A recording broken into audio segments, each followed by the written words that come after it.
gutom, kumain dito sa Quatogs, Alangilang, Batangas. Alright, napakadaling makita mga katroops. Dito lang sa tabindahan mga katroops, ang Quatogs. Alright, meron sila mga kubo mga katroops. Yan, magandang ambience dito mga katroops.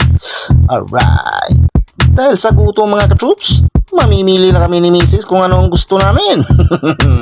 Ayan mga troops, meron silang lomi. Ayun, sarap. Mamimili lang kayo kung anong gusto nyo mga ka-troops. Ayan. At ang in-order naman namin ni Mrs. mga ka-troops ay tripsilog. Ayan, ang tinatawag na tripsilog. Rapsa. Ang sarap na rin Yan mga ka-troops, yan ang pansit ng Quatogs.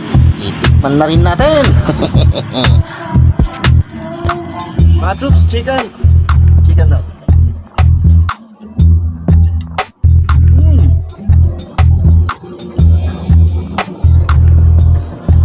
Pansit naman tayo mga ka-troops, tikman natin.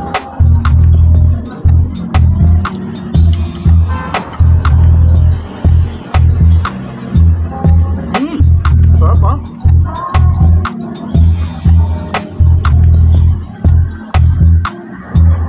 Sarap mga ka-troops. Ibang klase ang pansit ng Quatogs dito sa may Alangilang, Batangas. Puntahan nyo na. Panalo. Kung gusto nyong kumain dito sa Quatog, dito sa may Alangilang, Batangas, puntahan nyo na. Arat na kayo. Masarap din eh. Magandang ambience. Tikman naman natin ang chicken sisig nila mga.